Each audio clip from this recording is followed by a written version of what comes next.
Hi, everyone. Thank you. We're going to do a quick intro here of our panelists. And I also want to say a thank you to Kayla, who is here from GoMap behind the scenes, doing really important work for us as well. And always a thank you to Patricia for making everything run so smoothly. So our panel today is really exciting because we get to tell you about best practices, and we get to show you some joy in this moment, and we are in desperate need. At least I'm in desperate need of joy. So hopefully today's session will really spark you and give you some of that joy in this Creating the University We Want session. Our moderator for this session is Professor Kima Cargill, who is the Associate Dean of Academic Affairs and Planning and a Professor of Psychology at the University of Washington-Tacoma. Our panelists are Christine Noyes, who is an amazing data analyst from the graduate school's CAIR team. And we have graduate students, GoMap graduate students, Ariana Gómez, who is a doctoral candidate in the Department of Laboratory Medicine and Pathology, and Lamar Foster, who is a PhD student in Educational Policy, Organizations, and Leadership in the College of Education. So we're trying to have a little Twitter record of this as well. So if we could have the panelists please pop your Twitter handles into the chat so that anyone could please make sure that you're tagging them, where we are tweeting at hashtag Grad Justice, and then you can make sure that you are getting our folks here. So without further ado, I'm going to hand the mic over to Associate Dean Kima Cargill. And you all, if you choose the speaker view, you'll be able to see the pinned speakers for the session today. Thank you, Relina. I feel like I should mime getting the mic to try to make it feel more 3D and real. It's an honor to be here, to be part of this summit. Well, every day it's an honor to be to work at the graduate school and to be part of this work on equity and justice. So today what we're going to do, we really want to showcase the voices of Ariana and Lamar. We do want to frame that with some data evidence from the graduate school about admissions and retention. So we'll start with 10 minutes from Christine Noyes with that evidence, and then we'll kind of pivot to Ariana and Lamar for their voices and experiences, and then we'll be able to circle back if people want to in the Q&A to the data and also to more on GoMap and the OG program. So I will now hand the microphone to Christine. Thank you, Kima. Some of you on this call, many of you know me. I recognize several names from my work in the graduate school over the last several years. Many of you know me under my grad program auspices and training and supporting you in use of the university systems. But an additional part of CAIR's responsibilities for the university is the institutional analysis and reporting aspects of graduate student data. So it's in that hat that I get to talk to you about some really interesting numbers we saw in autumn 2020. So think back to September. That feels like more than a year ago, but it was really only 8 months ago. But I want you guys to think back even further than that.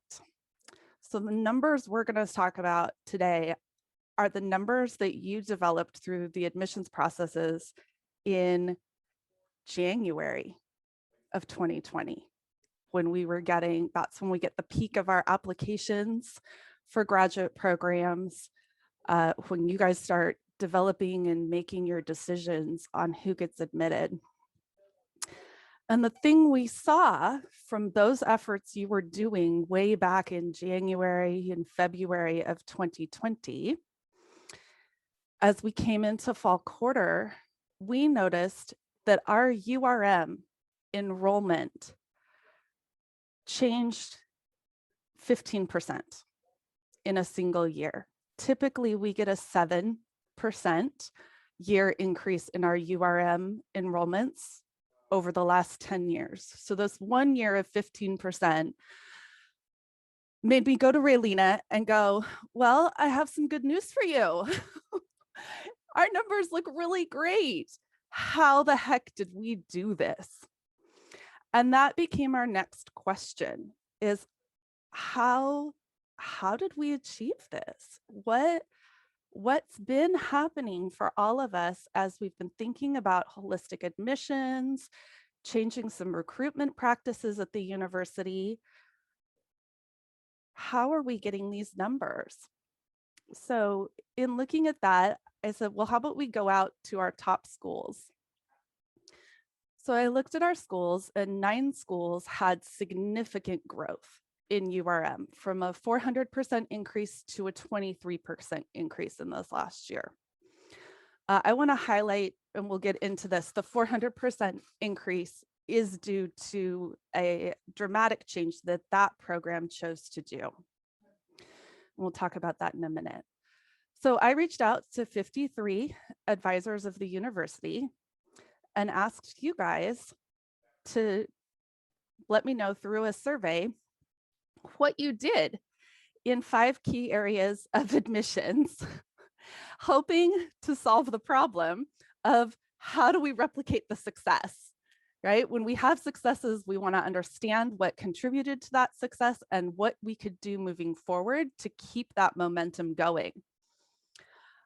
So the other thing I did was go out and look nationally at what some of the most recent research articles said about what programs, discipline areas were doing in terms of holistic admissions and thinking back on some things. And I saw 3 main things come out from looking at other universities' processes. They moved from focusing on experiences to focusing on competencies. So instead of looking, did this student have X number of volunteer hours, maybe a student would have volunteer hour or work experience, recognizing that not all students have the ability to take volunteer experiences on if they're having to fund their own education. Also aligning the evaluation process to the mission, vision, and values of the program or of the university. So really tying and making sure that when questions were being asked of applicants, those questions directly related to things that the mission, vision, and values of the specific program wanted to bring out. And then realigning weighting of admissions criteria. We've talked a lot about this in holistic admissions workshops, of moving away from test score GPA as a heavily weighted criteria to looking at other aspects of the person. So as I looked at what our departments did, 22 of you responded, and that represented about 20% of all applications, programs possible to apply to for the university. And I saw some themes. I broke this up into 5 areas in analyzing what you're doing. Marketing and website. So what are we doing in our recruitment aspects before we've even started talking to an individual person? Prospective student outreach, maybe where we're starting to engage on an individual basis with a potential student. The application's design itself, what you've chosen to do there. Your application review process and post-offer follow-up, thinking that by the time we hit enrollment, somebody has interacted with our website, maybe even talked to faculty as they made the choice of accepting our offer of admission over another school. I found some key things that several of you mentioned. I should mention that as the 22 respondents told me and indicated where they'd made changes, every one of them, well, 21 of the 22 people indicated at least 3 of these areas was a place that they made change. So as we're thinking about holistic admission, developing cohorts we want to see, thinking also holistically about the whole process a student works through as they enter the university, or be considered to enter the university, I should say, was something I found really interesting coming out of what you all have been doing. Removal of gendered language was a key in there, adding social media campaigns and focused on student stories and social contribution research. So really tying even in disciplines that we don't necessarily think of as socially conscious discipline, maybe in our mindsets, even seeing them tying to how they're contributing to community. I'll just take a minute and you guys can kind of review some of these yourselves.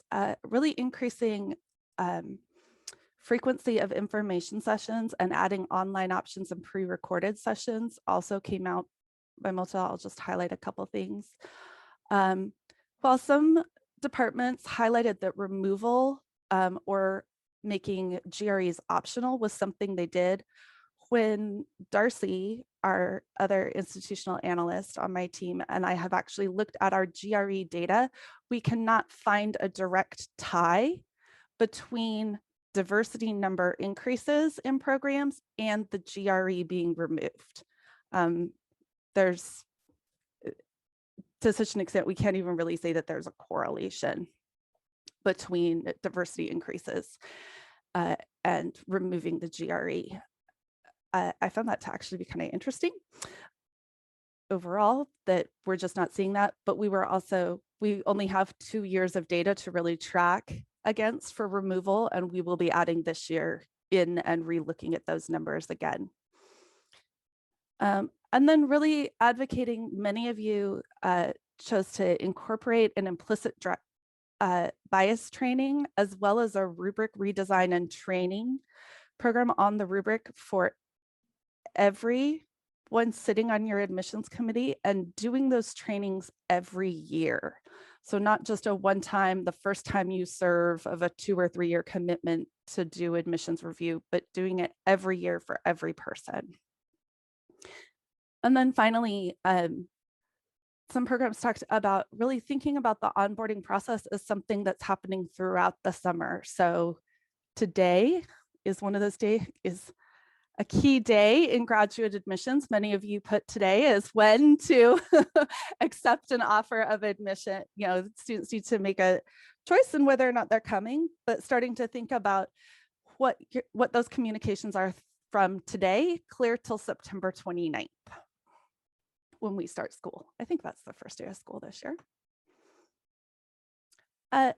I looked also at your program materials and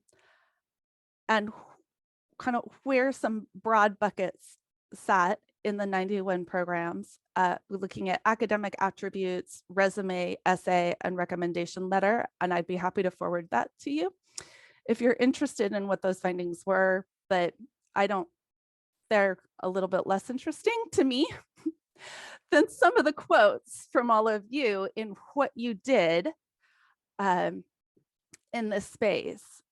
And I wanted to highlight a specific question. These are actually the essay question examples that exist in some of our programs' work. And one that I thought was really interesting in diversity and inclusion, tying their diversity and inclusivity questions to what it means in the profession and discipline to have an inclusive lens in the work, and even using anti-racism. This is one of the few prompts that actually used anti-racism in their prompt. So I really wanted to highlight that one in the middle for each of you.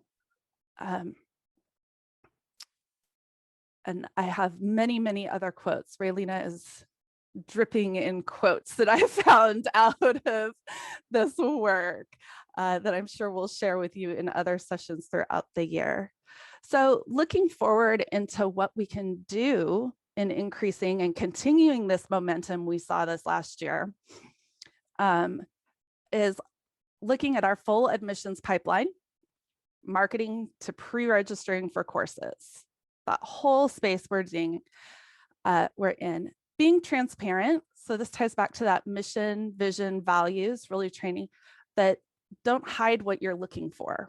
We can kind of see some admissions questions where maybe we're skirting around a diversity question instead of just asking applicants, how do you see this profession? How do you see this work that you're about to do in graduate school contributing or needing to address issues in a space?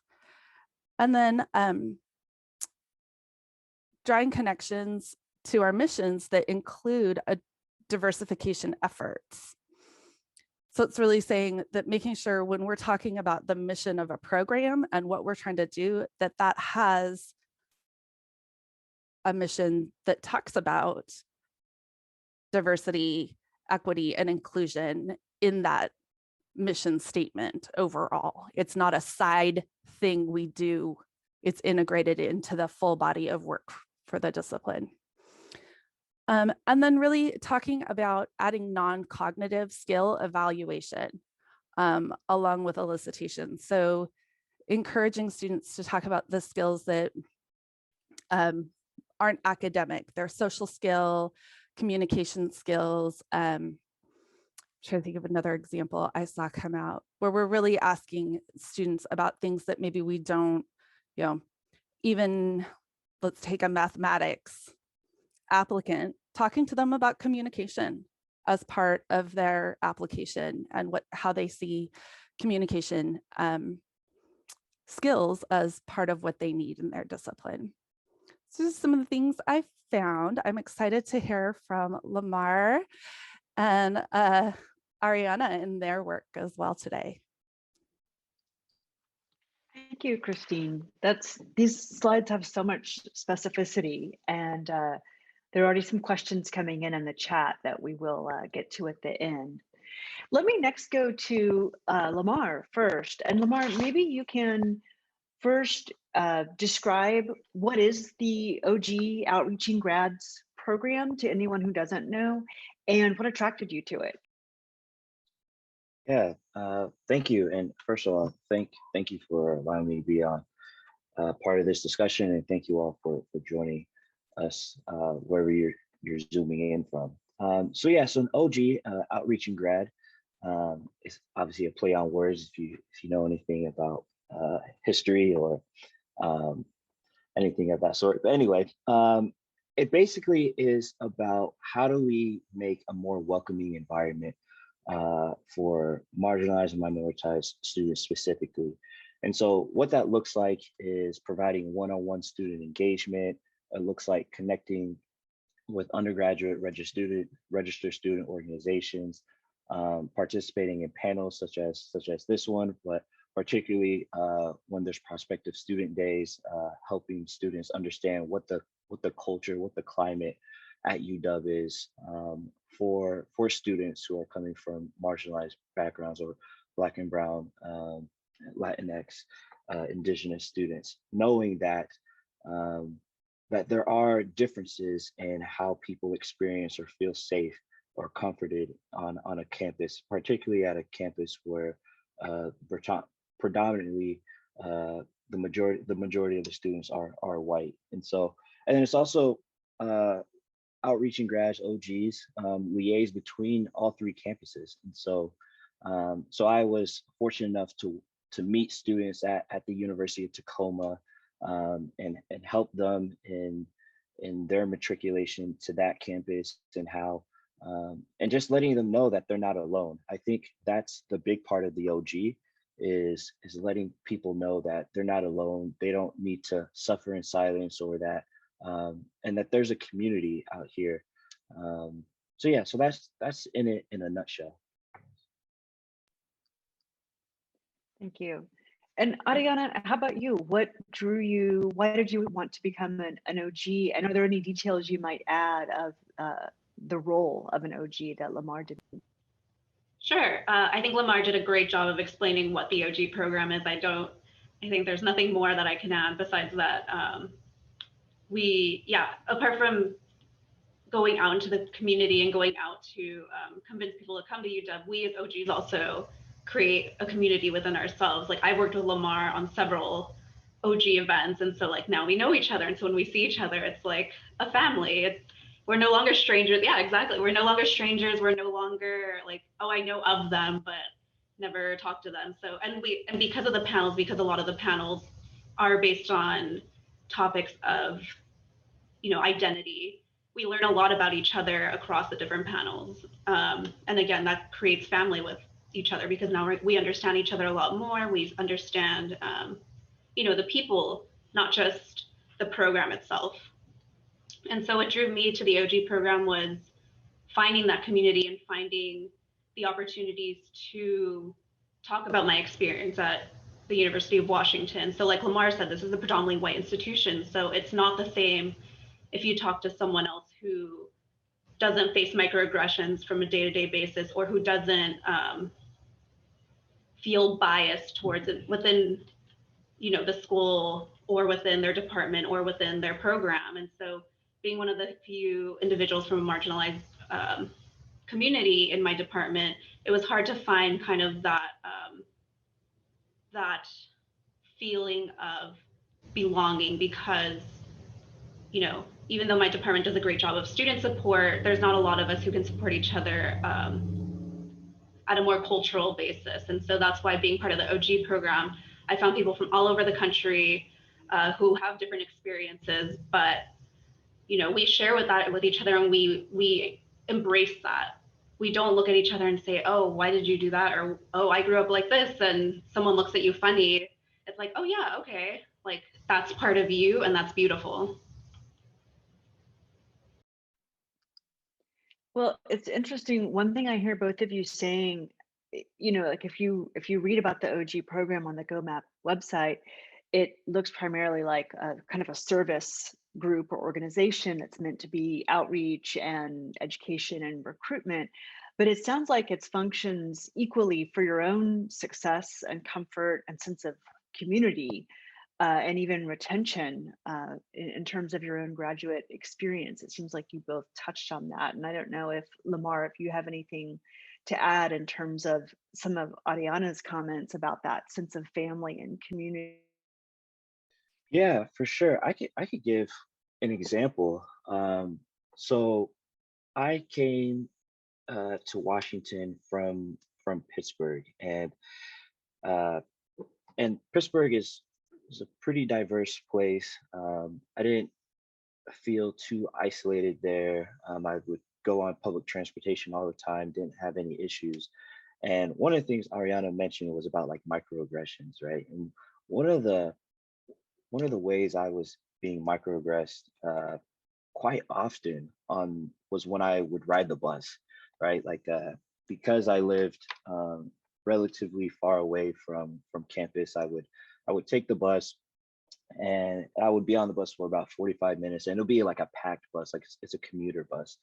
And one of the things I noticed is that I would get on the bus, sit down, and it'll be a packed bus. Nobody would sit next to me. And, you know, initially I was like, oh, great. Nobody, you know, I had the seat by myself. That's a great thing.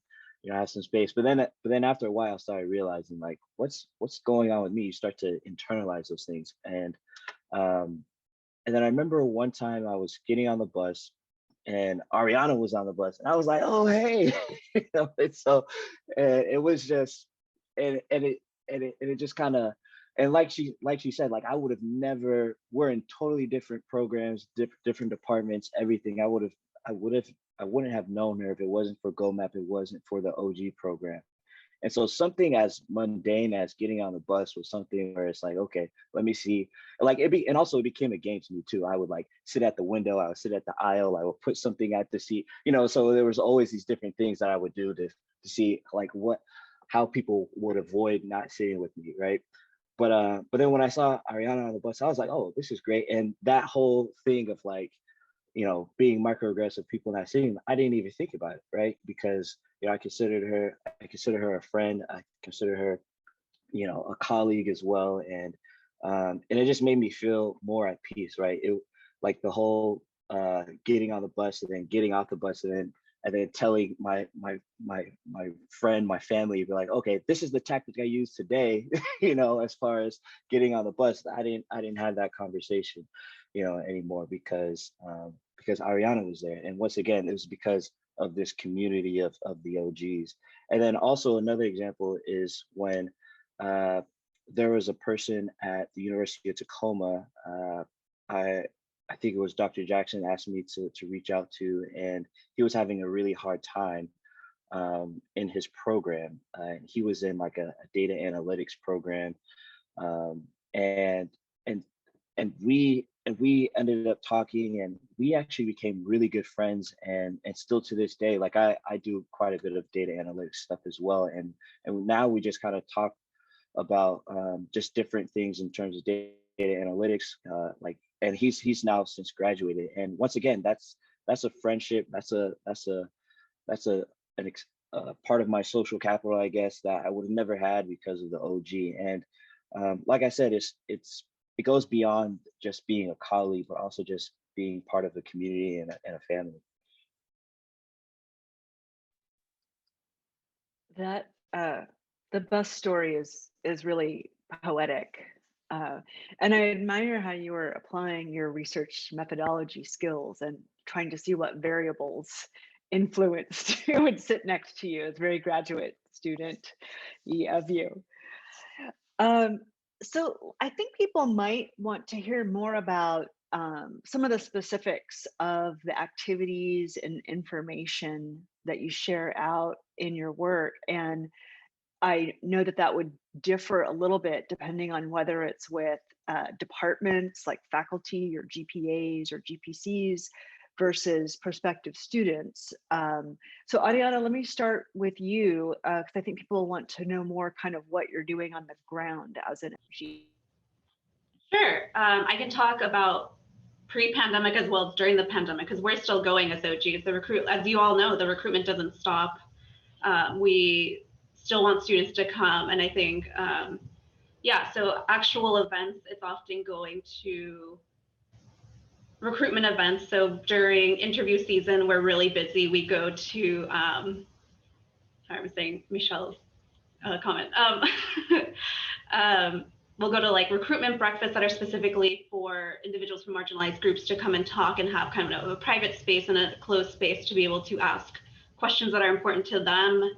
We'll go to panels. I know I've been on the panel for the physics department several times, and those are more broad discussions of resources on campus, and I'm there to kind of discuss specifically GoMap. I know we do outreach with college students who come and visit back pre-pandemic.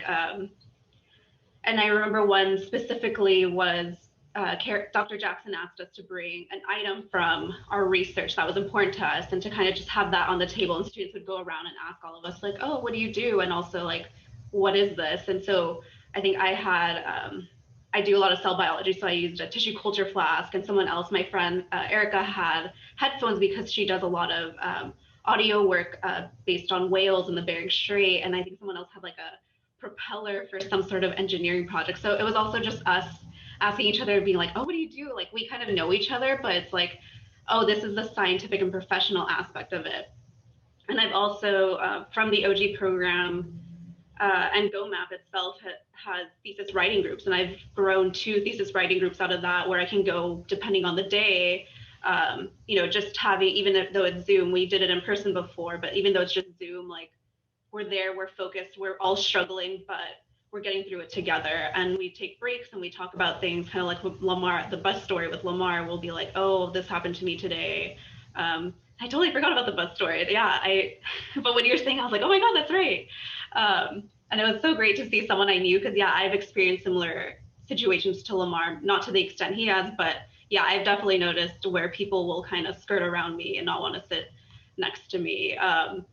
But during the pandemic, I think within the first week of the UW shutting down, Dr. Jackson asked for me to be on a kind of like a Zoom room, and like people could come in and out. So that was a little different than in person, where you're kind of mingling, you know, there's sometimes food, there's sometimes beverages, and you're like, it was different to kind of, and I think we've all experienced that, like that change of not being able to see all of the body language that someone has. And so, But it's been interesting during this past year of recruitment that I did notice in some of the way departments recruited, the spaces were a lot safer for students to ask questions. Like I think we used GatherTown. I was representing GoMap for recruitment in GatherTown. And so I was representing GoMap, and so people would come in and be like, oh, like they started with like basic questions like, oh, what is GoMap? What is an OG? And then they started really getting in and be like, but what is it really like in Seattle? And so while we could do that in person, you know, people could hear you. If you're like in a big poster hall, people could still hear you, but in GatherTown, no, only the people in that space could hear you. And you know, some faculty would kind of skirt around and they'd like hear little bits, but we could see who was coming in and out of the space and also see each other. And so I got very like intense questions, and I was also feeling safe, to be honest, even though, you know, I understand that when I go to other departments, there's likely less repercussions for me if I were to say something about, you know, what it might be really like as a person of color or a woman of color in Seattle. But like, you know, I still want to be honest. I don't want to bait people to come here and then be like, haha, surprise, like, you know, I knew this could happen to you and I didn't tell you.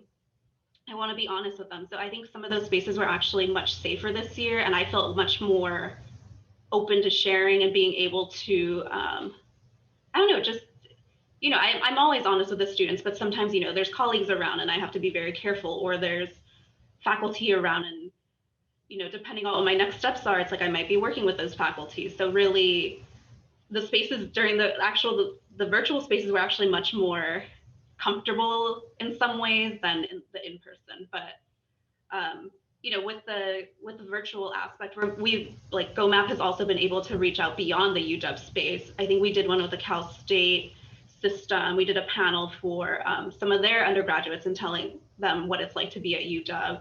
I think I worked with Michelle on that one. So it was like, again, like we all know each other because of these things, and we learn a lot about each other through these panels. And then, you know, sometimes ideas come about, sometimes research ideas or outreach ideas come from these things. And I've heard some amazing things, and I'm able to connect people with other people I know in GoMap, or they connect me with people they know in GoMap, or from other parts of their department. It doesn't have to be GoMap, but we have this very intricate network. And it's always so beautiful to me to like, oh, I think I know that person, but I don't know that person. And they're like, come on, let's like, I'll introduce you. And that is a much more, like to me, that's a much more meaningful connection than sometimes like, oh, my advisors sometimes like, oh yeah, I kind of know that person, but like, I don't know if it's a good idea for me to introduce you. Like everyone in GoMap was always like, yeah, let me introduce you. They're, you know, we worked on this, or I know them because of this, but here you go. Like, this is my network. This is your network now too. I'm just curious, this sort of discovery that you made with GatherTown, are you all having discussions about how you can sort of capture that when in a post-pandemic reality with prospective students?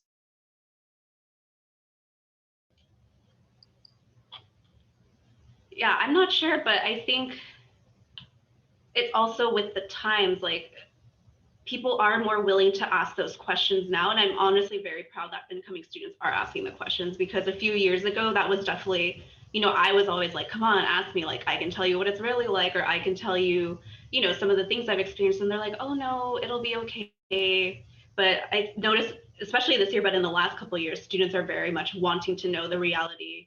And I've heard that from some of the GPAs and GPCs in their own panels of diversity and equity, that they were getting hard-hitting questions from not only students from marginalized backgrounds, but from students who come from white backgrounds. And so I was like, okay, it's not just, you know, within the marginalized community, it's everyone wanting to know that the university and departments are making moves. Not people are no longer complicit, which is so exciting to me to know there's a cluster of graduate students who are coming in that really want to see change. And as graduate students, I think we are very powerful, and we have a lot of say in what the university does, because we do drive a lot of the, you know, boots on the ground research. A lot of the, like, even though our advisors' names are on the papers, we're the ones actually doing the work. Yeah, and I think we're in a moment in time, which I'm hoping it doesn't just stay a moment, where people are becoming more sensitive to issues of race, issues of equity. And we saw a proliferation of institutions and companies putting out equity statements, you know, standing up for Black Lives Matter. And so now it's kind of this, it's this game to try to figure out who is doing this because it's in the moment and who is doing this because they're committed to this and they have a history of being committed to racial equity. And I think maybe that's possibly why there's an increase in people asking those hard questions, as well as they're in these virtual spaces where it's just one-on-one with students and people that they can see as their peers. And I think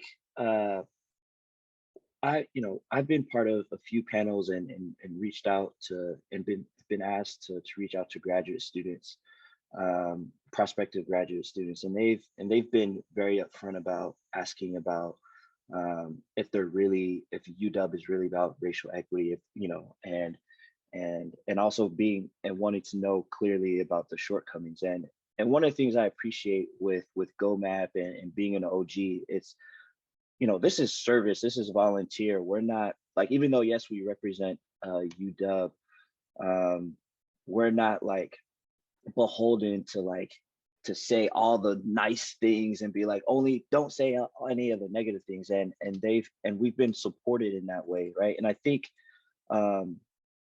graduate students, prospective graduate students, gravitate towards that authenticity, to where we can say that, hey, this has been our experience. We've seen these great things happen. We've seen these shortcomings, and it gives them a fuller picture. So because I don't want to be complicit in a gotcha moment where if we get the students here and then they're just going through fire and it's like, oh, well, well, we got you here, right? Because it's not so much about recruiting them, but it's also keeping them here, right? And so with the OG program, we're also attending other events that are throughout the year where current students are joining us. And so so I think a lot of students are appreciating the authenticity. They're seeing that, like, UW is not saying that we've arrived, in any sense of the word, but we have done these things in the past, and these are the things we're continue doing. Those are the things I try to articulate to incoming graduate students.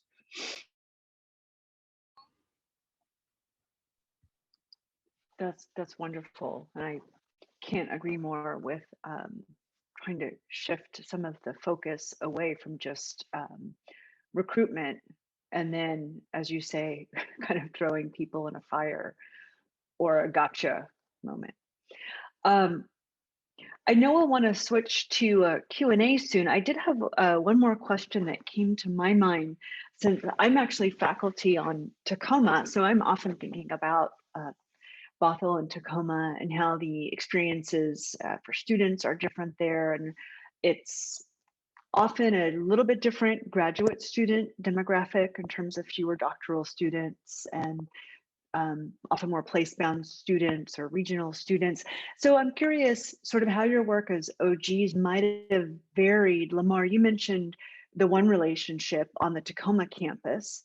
And I don't know if you have done much more on Bothell or Tacoma, or if you could speak to sort of how the tri-campus part of it works, because that's a little bit, I think, tricky with the difference in students and programs. Lamar, you first, if you have more on either of the other campuses. Yeah, that's a great question. And like I said, I made the connection with a student at Tacoma, and I think that's one thing I've seen this year, and I think maybe for the past 2.5 years, that's been a big push with GoMap of really connecting all of the campuses and making it known that, like, GoMap is not just a Seattle campus thing. Like, it's for everyone within the UW system. And so I was fortunate and thankful to be able to connect with a student at UW-Tacoma. I haven't had any experience connecting with students at UW-Bothell, but I know that it kind of makes it more cohesive, because there's also, to be honest, there's a little bit of like an elitism for people who are at the Seattle campus, and and I've heard that from people at UW UW-Tacoma. I remember there was a student during prospective student days. I think he was coming in for his PhD and he got his master's at UW-Tacoma, and he kind of made this snide comment of like, yes, we have a campus, making it clear that it exists. It's not just, an idea, right? And so being able to connect with UW-Tacoma students and also UW-Bothell students, like having those goals and that initiative lets it become more of a one unit, I guess. And so for me, it was just my situation with connecting with a UW-Tacoma student. It was, I think, this individual reached out to Carolyn, or I think he saw something around graduate resources or students of color support, and reached out to GoMap in that way. And then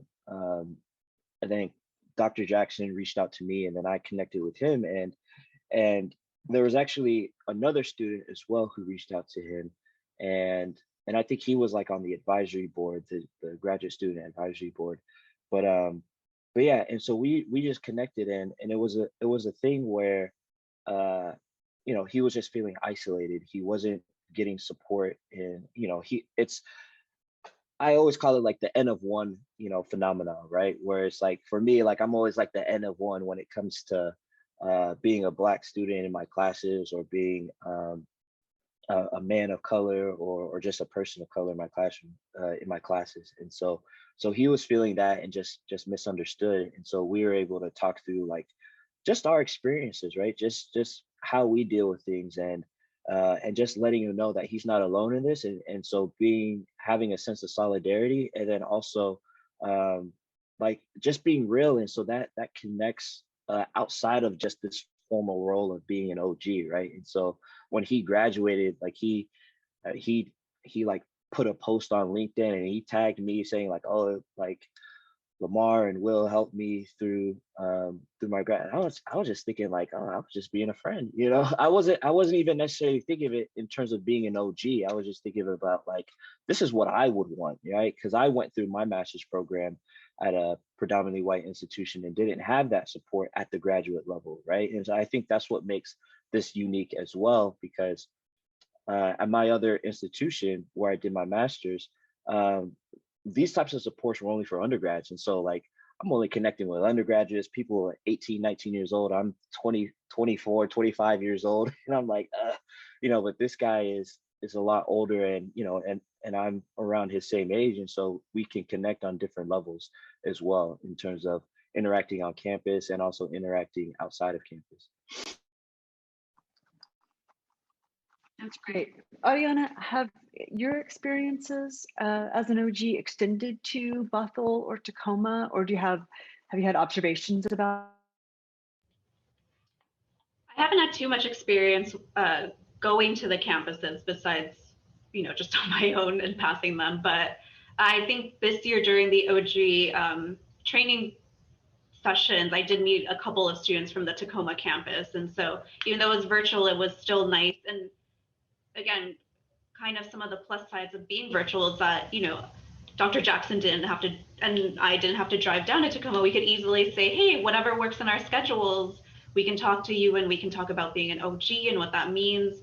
And I think that was one of my first interactions. I think in past years, we have interacted with some of the Tacoma students. And I know Dr. Jackson was going to Bothell for several OG events. And I think it was Real Talk Tuesday style sessions there. And so I know we were invited a few times to tag along if we wanted to, but it was just a matter of, time and actually commuting there. But, it would be nice to have those connections a lot more, and to also bring them into our spaces and say, there's a bigger community of UW that we belong to. It doesn't matter if you're doing your master's at night, or if you're doing your PhD, or if you're doing any sort of studies, but it's hard to be in Seattle as an individual from a marginalized background. So we're here for you no matter what. Yeah, I think your point about, of all the complaints we've been doing about Zoom and the virtual environment, I have definitely been hearing that as far as Bothell and Tacoma go, it really allows for a lot more inclusivity. And so I think there's a lesson there in terms of our programming, our meetings, all kinds of things for the post-pandemic reality. Maybe we'll start the Q&A. I want to see if Dr. Jackson has anything else to add about the tri-campus piece of OG while we're on that, and then we might just open it up very. Yeah, sure. Thank you, everybody. As Michelle just added in the chat there, she's also an OG, and she had helped with a lot of things that were happening at the UW-Bothell campus, and it was a Real Talk Tuesday kind of style event that we had in person at the UW-Bothell campus. And then it was interesting between the two campuses for Bothell and for Tacoma, they had, in terms of talking to the graduate students there, they had different needs or desires. And so when I tried to target those voices and ask, Tacoma was interested in more of a building community kind of event in the local areas of their campus. And so we sent out a lot of messaging there, and some of the OGs came down to Tacoma to meet with some of the, and actually a Seattle person who was an OG, just was looking for community, came all the way down to Tacoma for that event. And then also for the Real Talk Tuesdays, that was something that we were able to keep going with different topics and that were unique to Bothell, and also unique to the evening classes. And so we were very cognizant about the time, as well as the UW-Tacoma students who had weekend classes and things like that. So we had key contact people that we were working with there. And then another issue, if you will, around the UW-Bothell and Tacoma campuses is they have master's students. So the OGs, when I caught them, they were either already in their first year and had one more year to go. And I was like, can you find someone else that would be interested? You know, we were trying to build that community so that we could keep going and not having to start over. And then also for Tacoma, they have the EDD program. So I was visiting them in person, those wonderful graduate students there. So it's just like a lot of different dynamics. So I felt it was really important not to replicate what exactly Seattle's doing, but to try to get that information from the actual students and participants themselves. And in an odd way, it's been a lot harder in the virtual space. I mean, students still come to the events, but in terms of that other component, there's just a little bit of a disconnect with the virtual space and not being able to build the community events in person. So yeah, I don't think I missed anything there, or maybe I did. I'm sorry. I was just looking at the chat too. Thank you. Thank you. So I'd like to move to Q&A. Patrizia, are you going to help with that? I haven't been able to mind the chat. Yes, I am keeping an eye on the chat, Okay. and I think what I've seen mostly from folks so far are some comments. I'll double check I didn't miss anything, but do feel free, folks, to either use the chat for questions or raise a hand. Kima, just really quickly while people are thinking of questions, I think one of the things I heard Lamar and Ariana really highlighting for us is that importance of continuing to support the student once they're here and give community, and how much that speaks to our prospective students as well when that community exists. And looking, Kima gets a monthly report from me on where we're projected at coming into the fall for our incoming cohort. Our incoming cohort for 2021 is looking very much to have a diversity increase similar to our autumn 2020 cohort. So when I think about a 2-year growth of significant growth in who our students look like, particularly students of color, it means that who we're supporting the next several years in our master's programs look different than we've maybe thought of our cohorts looking in the past, and even more kind of maybe issues of supporting our BIPOC students will be coming up because there will be more on campus to support across all 3 campuses.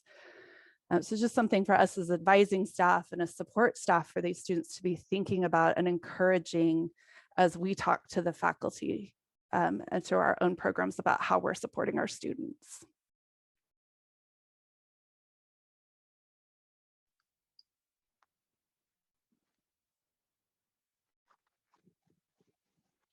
So any questions for Lamar, for Ariana, Christine?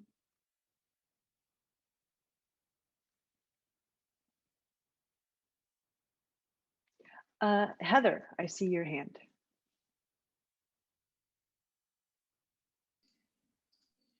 Hi, I'll turn my camera on here so you can see me. Hi, I'm Heather Workle. I'm a GPA in communication. And my question is around our largest graduate program in our department is a fee-based program. And so one of the biggest struggles we've faced is, especially with a lot of the GOMAP funding options are not available to fee-based students. And so finding financial resources has been a huge struggle for the students coming into that program, just because of the limitation of the type of program. There is the one supplemental tuition scholarship that we definitely submit students for every year. But I'm just wondering, when you're talking to prospective students or with GOMAP in general, like what kind of advice do you give to students who have those limited options for funding their graduate education?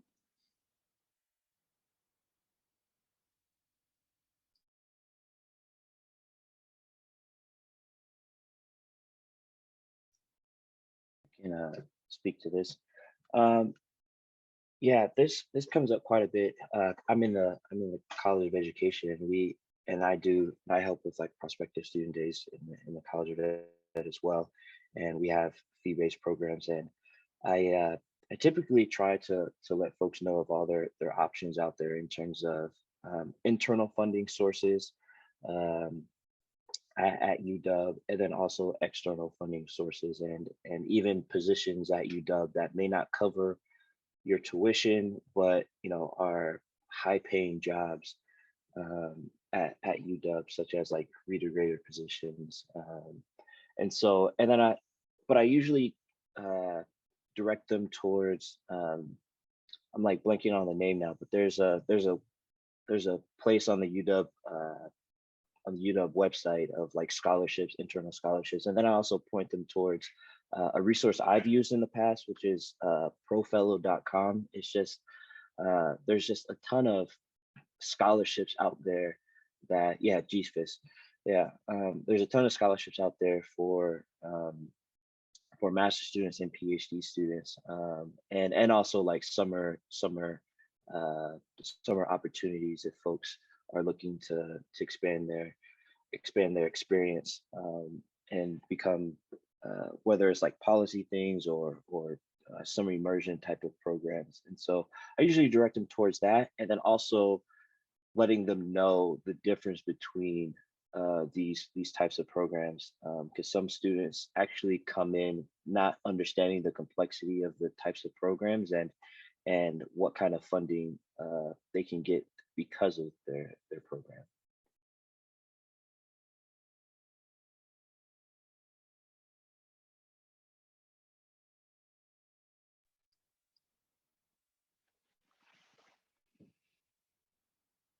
Miguel, your hand is up.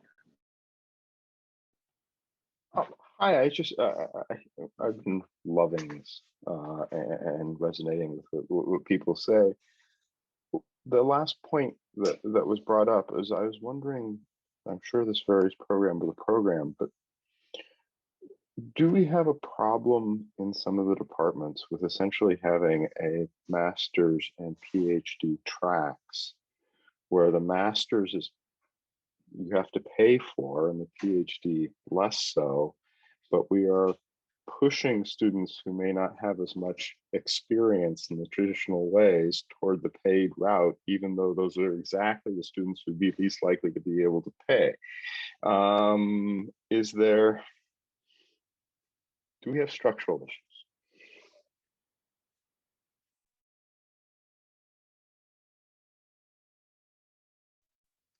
I can help with that from a data analysis perspective. Miguel, I would love, that would be amazing data to get a hold of. We don't have access to the financial information about a student as they're coming in, and we really probably shouldn't ultimately. But there could very well be some questions in there about equity as we steer students towards one program or another, where we're ultimately steering somebody who maybe doesn't have the financial means towards an option that also doesn't have the financial support. So I think it's definitely something to think about as we think about equity and inclusion in programs, is how do we do that? How do we do it well?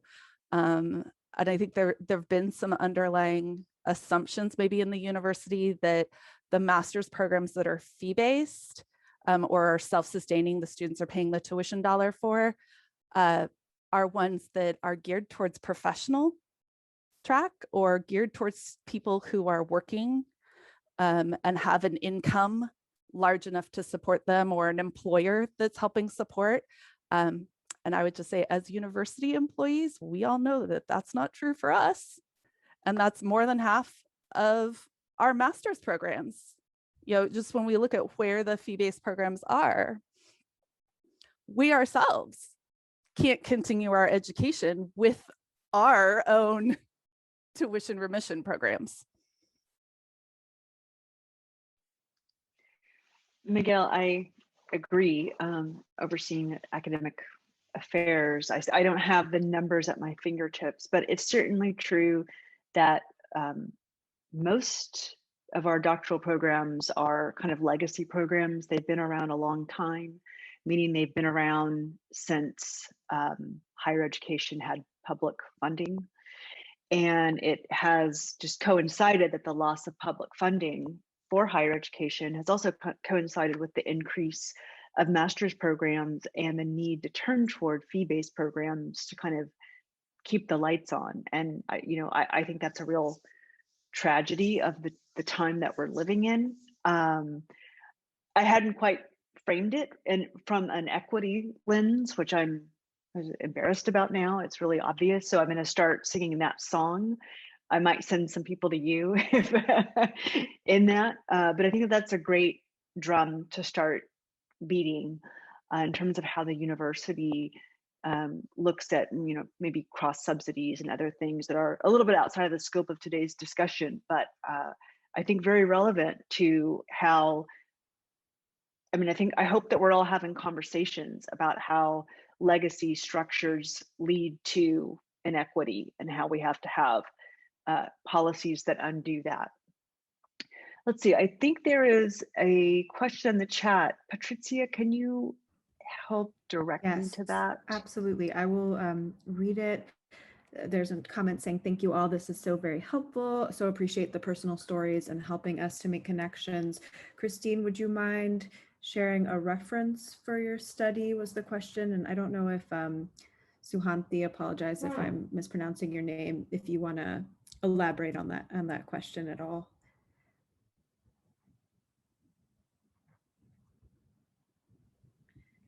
Sorry, I couldn't find my mute button. I just thought it would be really helpful to argue for changes. Some of the findings that you were offering, I thought would be really helpful to argue for changes in admissions and recruitment processes. So just to be able to credit you for that work, I thought would be helpful. When I send the slides over to Raylina and Patricia for sharing, I will add the references to the end, so you have the short list of articles, and that'll take you to a whole bunch more, but I really looked at like what had just been published in the last 9 months as I was doing that work.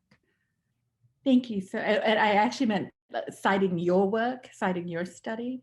So maybe the title of the study, or yeah, absolutely. Okay, that'd be great. Thank you so much. This is wonderful. Thank you. Yes, Christine is a person who deserves to be cited and all the wonderful insights she brings to us. I see Deb Alterman's hand next. Hi. Anyone who knows me knows I can't sit still when we're talking about structural barriers to support for master's students and interdisciplinary students. I'm from the Interdisciplinary Professional Masters in Data Science program. We are really fortunate in that our program attracts a lot of people. There are employers subsidizing tuition like Microsoft, And there are a lot of people for whom the initial tuition to get into the program is insurmountable, even though I was looking at, our students get $35,000 signing bonuses when they step out the door. So this is really a pipeline to compelling jobs. And other programs have different reasons for joining that particular master's program. We are basically doing stuff on our own to try to put away some of our money for scholarships for students. We get 2 GoMap supplemental funding awards each year, and I am so grateful for that. We've gotten amazing students with them. And that's it. All these other funding sources are truly earmarked for PhD students and not students in professional master's programs or fee-based programs. And that is a university-wide issue. That cannot be solved program by program or moving money around. So I want to bring this up here because we have that broader scale attention, because asking everybody, it's like asking everybody to battle any other form of structural oppression on their own when it needs to start at the top. Someone at the graduate school can start advocating for more equitable funding to get people, when tech companies throw up their hands about their pipeline, that's because students can't even get into the pipeline because of funding. And then the other challenge we face is that as an interdisciplinary program, we are last in line for TAs. Everybody funds TAs or RAs for their own students. And there's, we had a couple students with a lot of hustle. One was a biology TA. We've had a couple of people who TA'd undergraduate computer science classes, but we are last in line. And again, if we're going to say that interdisciplinary education is important, which I believe in my heart that it is, then structurally, the university has to find a way to make funding more equitable for students in those programs. And I will stop my rant now, but I want, individuals and individual programs can't fix this on their own. Agreed, Deb. Thank you. And that's actually connected to the next question in the chat, which is it Maitreya? Am I saying that correctly? Yep, you got it. Are you still here? I am. Yeah. Yeah. Sorry, Do you want to ask your question? Pose your. Yeah, sure. So, we always are concerned about how much it costs for our applicants to apply to our program. And this is something that I think is the next, killing the GRE in graduate school for STEM, is getting rid of these application fees. And so I was just wondering, I know that we have a waiver program and I think that's great, but it is a little bit annoying in that students have to apply a week in advance of the final admissions deadline. And also not all students who are financially needy apply for that requirement. So it'd be great if we could lower that cost or get rid of it entirely, but I know that there are some challenges for that. So I just wanted to ask if there's any kind of movement towards that as a goal. For waiving application fees. Yeah, or decreasing them. Mm-hmm. I do not know of such a movement. Relina, do you? I can tell you that I had to do analysis of our application fee 18 months ago. We are in the middle of our peer institutions. So we're dead center in what we charge. As a state institution, we are slightly hamstrung in what options we can provide to waive application fees. And an additional area that the grad school always has to balance is the application fee is part of what's considered to fund the graduate school as an operation. So for us to even exist, there is an element. So I don't want to say we're not considering it. I know Nicole and I have had conversations about where it would be possible. We've incorporated some things. So I don't want to say that's a non-starter, but there are several things that hamstring us in making those choices. But reassuring all of you too, we're in the middle of fees and we have no intent of increasing that. I've had specific conversations with our financial person and GEMS about that. We have no plans to increase it anytime soon. Thank you. That's my understanding as well, Christine. I think there's time for one last question, and Anne, you've had your hand up for a while, so let's go to you.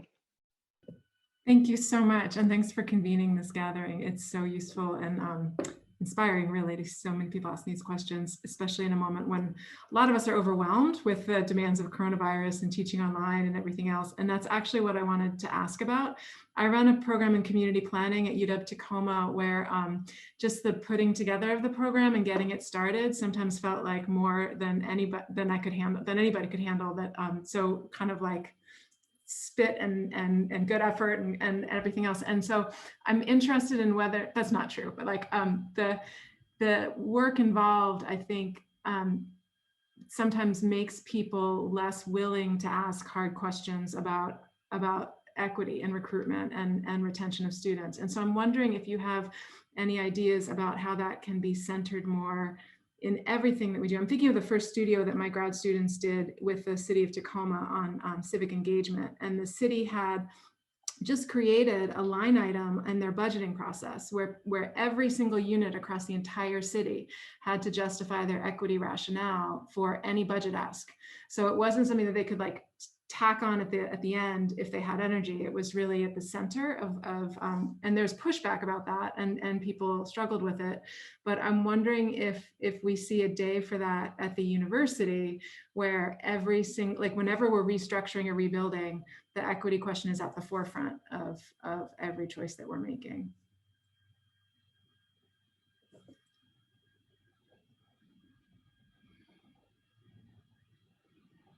Maybe that's not enough of a question. It's more,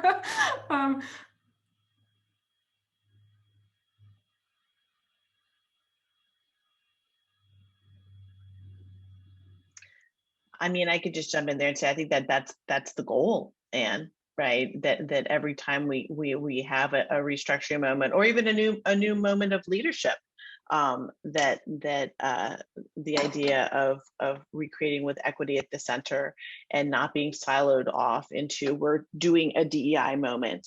And what Christine is modeling out here, in this work in the graduate school is precisely what we're doing in the graduate school. That I didn't bring this project to Christine from my office, that Carolyn didn't bring it from GoMap. This is what Christine was interested in. This is what Christine found, because she knows that equity is really central to looking at issues of data. The data is not neutral, right? We need to understand this. So I think that it can certainly happen in times of creation and recreation. It can happen in times of new leadership, as happened with our new dean, but it can just also happen in a reshifting of priorities. And that's what we're trying to live and model here. And my fellow associate dean Kima here, also not an area that is explicitly data. It is a DEI area, but is very much engaged all the time in questions of DEI. Well, and I didn't mean to say, I mean, obviously it's the entire goal of the gathering. I think I didn't ask my question well. I'm wondering how it gets storied more effectively across the university, like, and in kind of like making its way out into all of the work that faculty and staff are doing, so that it feels like, that it like if you have strategies around making it less optional, or I guess that's why I was bringing up the example of like the budgeting thing with the city of Tacoma. And I'm sorry, I didn't frame it well. Like obviously that's exactly what this is, but like just the kind of the harder hooks to kind of drive it into the culture more is what I was wondering about. But I'm sorry if that didn't come across the way that I intended. No, I might not have heard it right too. I mean, I think that what we hear, modeled out, right? What we hear, the stories of belonging and the fostering belonging that we're hearing from Ariana and Lamar are a part of what you're talking about, right? Having the data piece a part about what you're talking about. It's about the wraparound nature of understanding the way in which equity has to infuse everything, and that it can't be optional. I mean, that's what I hear you saying as well, is that it can't seem as though people can't say, well, that actually is not a part of my job. That's for those people over there. So I think that it's people having different types of conversations with everybody, from the leadership and from the students, right? And then hitting sometimes that middle piece. Sometimes we see this immovable middle that needs to be worked on a bit, right? And whoever they might be, but understanding that we're all sharing this responsibility together and we're all invested together. And with that, I think we're actually right at time. Thank you so much to our amazing panel today, to Ariana, to Lamar, to Christine, to Kima for moderating. I really appreciate all of you all. Our next session will start after a 15-minute break. It's going to be on graduate student holistic support. So really picking up on a number of different ideas from this panel and really thinking about this retention piece that we need to all be diving into more. So we'll see you back in 15 minutes.